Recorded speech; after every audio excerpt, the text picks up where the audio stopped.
Truth and Consequences is a juicy episode packed with action, political intrigue, and emotional stakes. G'day, I'm RJ. Welcome to the Nerdy Dad channel and my review of the Bad Batch episode, Truth and Consequences.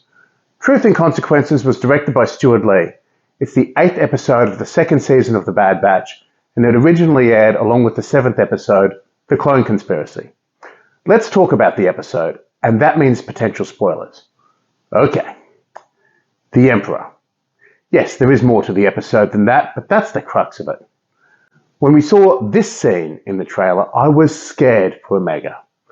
I mean, there's no way that her or any of the Batch could go up against the Sith Lord. But of course, in the context of the episode, that's not what this scene actually is. We get to see the Emperor at the height of his powers. Yes, he is an evil Sith Lord, but that's not where the bulk of his power comes from. He's an intelligent, manipulative, charismatic politician who can turn a crowd into doing whatever he wants them to do. I have to say, I didn't see this turn coming. Guards, arrest and detain the Admiral. I thought that Admiral Rampart had been set up to be the overarching threat for the entire season. And maybe somehow, some way he comes back.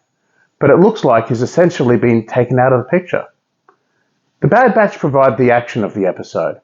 Following on from the events of the Clone Conspiracy, Rex calls on the Batch to obtain the evidence of Rampart's involvement in the destruction of Kamino. And they succeed in their mission. They get the evidence to Senator Chuchi on time for her to present it to the Senate, but it doesn't matter. When Palpatine is involved, even when you win, you lose. The Jedi and the Republic won the Clone Wars, but the Republic became a dictatorial empire and the Jedi were turned on and hunted down by the army that they themselves had led to victory. And here, Senator Chuchi had proof.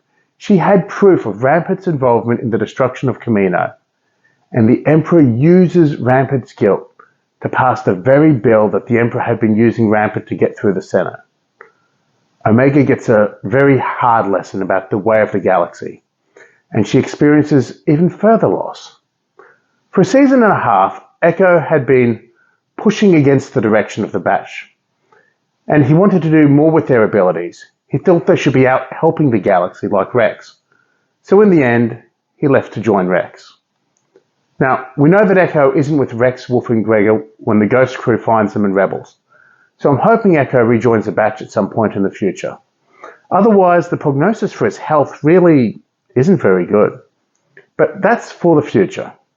For the moment, him leaving the Batch is a loss to Omega. But that gets dealt with more in the next episode. On that note, I hope you can join me when I discuss The Crossing. And in the meantime, you can find another one of my discussions here. This is the Nerdy Dad, signing off.